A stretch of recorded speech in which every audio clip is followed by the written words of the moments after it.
Dr. Vickie here from Full Life Chiropractic, and I'm here to help you improve your posture, release some tension, stress, and ease in your spine, your nervous system, and your body, and help you so that you can function better. And we're going to start with just some tips for standing, and then I'm going to show you some stuff with the spine, and then I'm going to show you some sitting posture. That's much better than probably what you're doing if no one ever showed you. And then I'll just show you a few exercises that you can do to help improve your posture. So let's get started. First of all, what's the problem that we're having now with all the devices and technology is we're having this thing called forward head posture or text neck, and this is what it looks like. It's happening younger and younger because people are giving phones and people are staring at computers like from little babies to children, and it is a real problem. So if you're going to use your computer or your cell phone, your iPad or your cell phone, it's always better to actually put them up, like look at your cell phone like this versus like this. The most annoying thing that happens to me is after I do an adjustment, I have a kid that just got adjusted and now he's doing this. So really think about it, because the most important part of your body is your nervous system, your brain and your spinal cord. It literally controls and coordinates every single part of your body.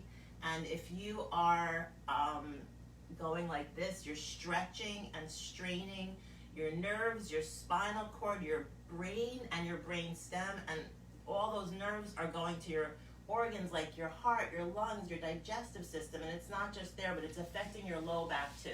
So let me just quickly show you the spine and why we really need to have a healthy posture, because we have 3 curves in the spine. We have the neck curve, this is the front and this is the back.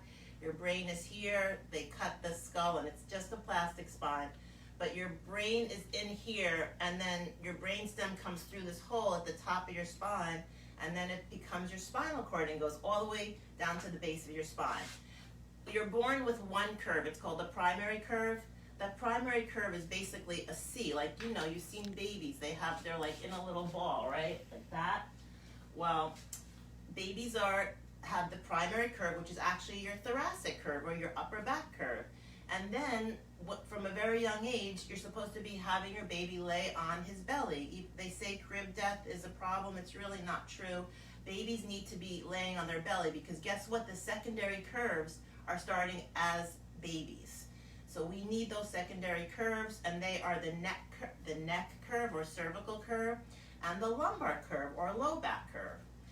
The reason why we need these curves is because it allows for the discs to be in perfect position so that these nerves, these delicate nerves, and I'm going to come a little closer so you can see them, have room to come through. So if we no longer have good curves, then we're compressing the discs and the nerves in a really bad way, and that's causing so much problems. It can cause vision problems, hearing problems, thyroid, lung, heart, reduce your lung capacity. Actually, longevity and lifespan is significantly reduced for people that have poor posture or too much of a thoracic, it's called kyphosis or hunchback. So as you can see, it's very important to have good posture, and one of the most amazing things that people find when they get chiropractic is they improve posture. It kind of resets you so that now you know how it feels to be aligned, whereas some people never knew what it was like to be aligned, so they can't straighten out their spine because they don't know what straight is. So it's really important to get your spine checked even from a very young age so that you know what your alignment is, so you can actually get yourself back to that alignment. So we'll start with standing posture, and it's multi-dimensional. When I teach this, I usually teach starting at the neck. So we're going to start with pushing your chin in. And it's okay to have a double chin because we're just practicing here. So push your chin in. So when you push your chin in, it stops you from jutting your chin out. When you jut your chin out, it looks like that. And what is that? That's called text neck or forward head posture. Bad. Chin in. When you tuck your chin in, guess what happens? It forces you to lift your chest. Lift your chest. I like saying tap your chest, tap your sternum, because it kind of reminds you to lift your chest. And also when you tap your sternum, it stimulates your thymus gland, which also releases antibodies that help your body fight infection. So tap your chest, take your shoulders, they go, roll them back and down. Your palms should be facing out, and I'm just saying that because most people roll their shoulders in. So if your palms are out, it's forcing your shoulder girdle to open up. And then your pelvis. Let's talk about the pelvis. You want your belly button to be pulled back, okay? So it's kind of causing a bit of a flattening of the back, but at the same time, it's strengthening your core muscles, which are really important for holding your posture solid and strong. And so a great way to remind yourself to keep your belly button back is to imagine yourself, and these are button ups, but imagine yourself zipping your zipper. Zip your zipper, zip your zipper, and what does that do? It's causing you to kind of pull your belly button back, okay? And when you do that, you have to bend your knees. So it's good to bend your knees, because we shouldn't hyperextend our knees, because that's a whole nother problem. So slightly bending your knees. Your feet should be right underneath your hips. Your toes should be facing forward. And you should have weight on all four corners of your feet. So you don't want to be like this, and you don't want to be like this. You want to be, so if I didn't wear shoes, I'd have weight on all four corners of my feet, and that's really important. I think it's great to be barefoot, because when you're barefoot, you're stimulating all those receptors, those sensory nerves on the base of your feet, and it's helping you to have better balance and better support.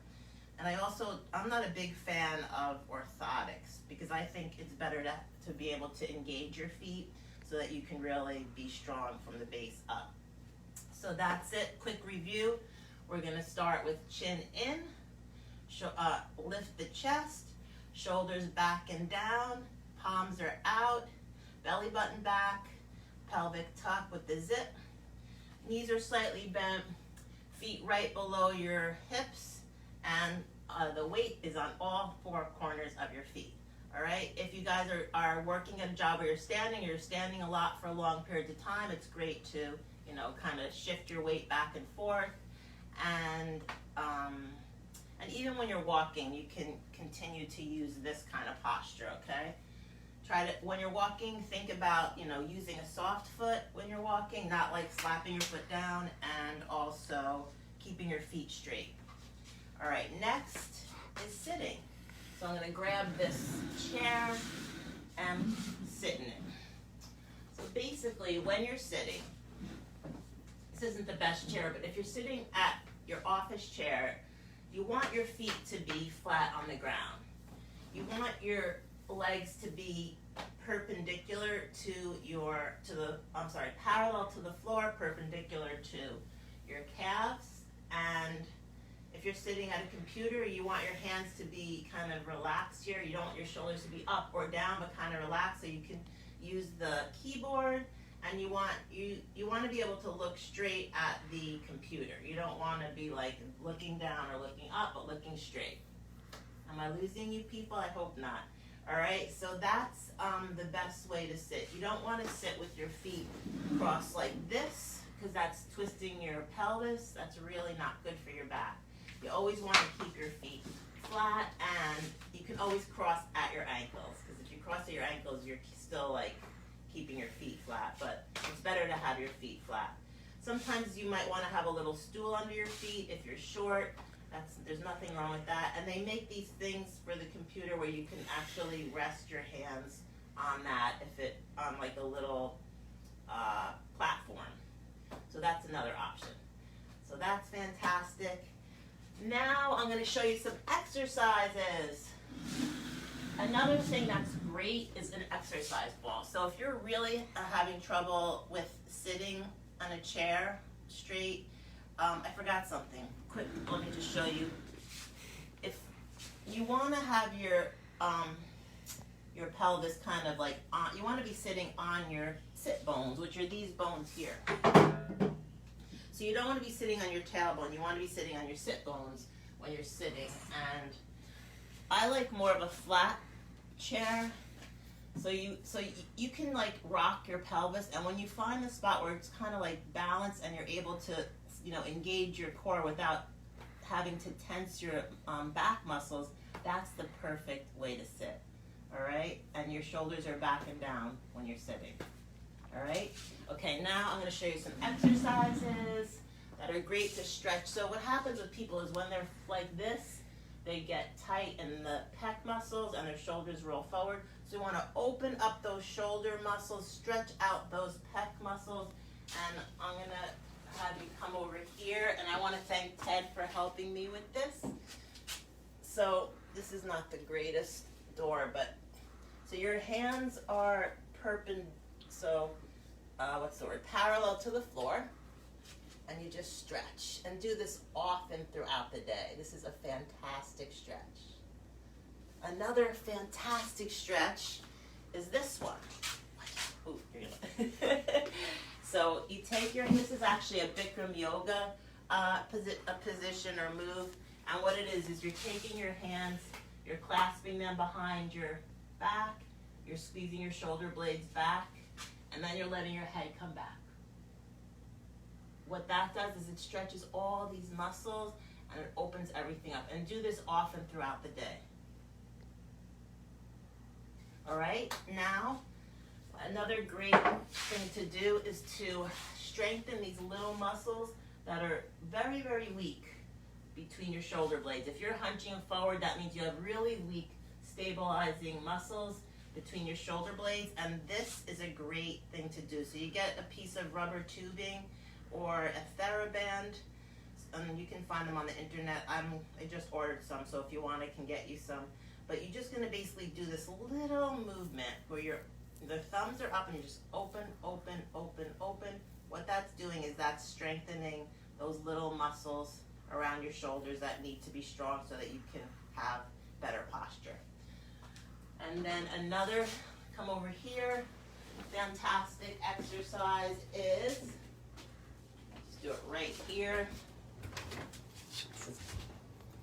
is this one. So I have a bit of a messed up shoulder, so I can't touch with this left one, but what you want to do is these baby lifts. So again, you're parallel to the floor, and you do baby lifts.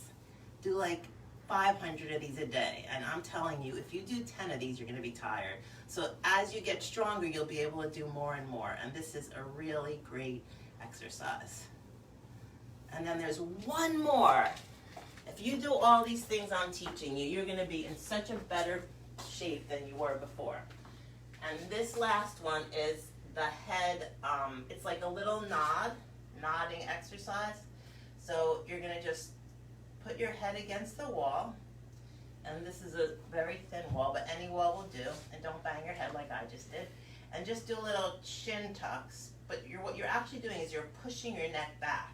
So you're pushing your neck back and tucking, and they're tiny, it's a very tiny movement, and it almost feels weird in your throat, but it's really powerful, and it's strengthening the stabilizing muscles that are in your neck, because what happens is when you're always like this, those stabilizing muscles get so weak that it almost feels like your head's gonna fall off. So you really need to strengthen those stabilizing muscles, and this is one of the greatest exercises you can do. So it's a tiny movement, so you wanna do 100 of these a day. 100 of these, 100 of these, do like 10, I guess like 2 minutes, 3 times a day of the wall stretch, and then the hand one. And what, did I forget anything? I think I got everything. Well, I hope I helped you guys today. Stay tuned for next week. We'll see you, and have a great rest of your week.